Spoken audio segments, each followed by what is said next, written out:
ఆంధ్రప్రదేశ్ విద్యుత్ సంస్థల్లో 1711 junior linemen ఉద్యోగాల భర్తీకి ప్రభుత్వం ఆమోదం తెలిపిన విషయం తెలిసిందే. ఈ నేపథ్యంలో దీనికి సంబంధించినటువంటి అధికారిక నోటిఫికేషన్ ఏ క్షణమైనా వచ్చేటువంటి అవకాశం ఉంది. ఈ నేపథ్యంలో ఈ జూనియర్ లైన్మెన్ ఉద్యోగాల భర్తీ ప్రక్రియ ఏ విధంగా ఉంటుంది, దీనికి సంబంధించినటువంటి ఎగ్జామినేషన్ ప్రాసెస్ ఏంటి, ఎగ్జామ్లో ఉన్నటువంటి ప్రధాన సిలబస్ ఏంటి అనే దాని గురించి క్లియర్గా తెలుసుకునేటువంటి ప్రయత్నం చేద్దాం. చాలామంది అభ్యర్థులకు తెలియని విషయం ఏంటంటే జూనియర్ లైన్మెన్ ఉద్యోగాలకు ఉన్నటువంటి విద్యార్హత ఏంటంటే కేవలం 10వ తరగతి మరియు ఐటీఐ పాస్ అయి ఉంటే సరిపోతుంది. అందరూ డిగ్రీలు పీజీలు చదివి కూడా ప్రభుత్వ ఉద్యోగం పొందలేని పరిస్థితిలో ఈ జూనియర్ లైన్మెన్ లాంటి ఉద్యోగాలకు ఇప్పటి నుంచే కనుక మీరు ప్రిపేర్ అయినట్లయితే కొద్ది రోజుల్లోనే మీరు ప్రభుత్వ ఉద్యోగాన్ని పొందేటువంటి అవకాశం ఉంది. ఎగ్జామినేషన్ ప్రాసెస్ ఏ విధంగా ఉంటుంది అని అంటే మనకు ఒకటే పేపర్ ఉంటుంది. దీంట్లో 80 మార్కులకు గాను 80 ప్రశ్నలు కేటాయించడం జరుగుతుంది.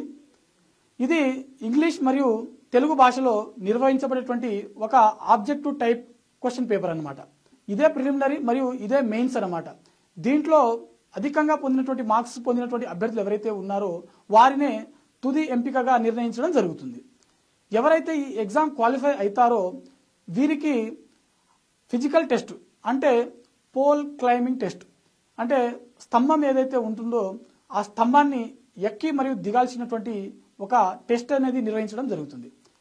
ఇది ఒక 3 నిమిషాల్లో నిర్వహించేటువంటి అవకాశం ఉంది. ఆ తర్వాత మనకు ఎవరైతే ఈ పోల్ క్లైంబింగ్ టెస్ట్లో క్వాలిఫై అవుతారో వారికి సర్టిఫికేట్ వెరిఫికేషన్ అనేది నిర్వహించడం జరుగుతుంది. ఆ తర్వాత తదుపరి ప్రక్రియ ఏదైతే ఉందో అపాయింట్మెంటు, ఉద్యోగంలో జాయిన్ అవ్వడం, ఆ ప్రక్రియ నిర్వహించడం జరుగుతుంది. ఈ నేపథ్యంలో ఈ ఎగ్జామ్ ఏదైతే ఉందో దీని యొక్క సిలబస్ చూసినట్లయితే ప్రధానంగా మనకు ఐటీఐలో ఉన్నటువంటి ఎలక్ట్రానిక్స్ సంబంధించినటువంటి కంప్లీట్ సిలబస్ ఏదైతే ఉందో అది మాత్రమే దీంట్లో మనకు కేటాయించడం జరిగింది. గతంలో జరిగినటువంటి ఎగ్జామ్స్ ఏవైతే ఉన్నాయో ప్రతి ఎగ్జామ్లో కూడా మనకు ఎలక్ట్రికల్ సబ్జెక్టు దాంతోపాటుగా జనరల్ స్టడీస్ వీటి నుంచే మనకు ప్రశ్నలు అడగడం జరిగింది. ఈసారి ఇంకా అధికారిక నోటిఫికేషన్ రాలేదు. మేబీ అలానే ఉండేటువంటి అవకాశం కూడా ఉంది. సేమ్ సిలబస్ ఉండేటువంటి అవకాశం కూడా మనకు కనిపిస్తూ ఉంది.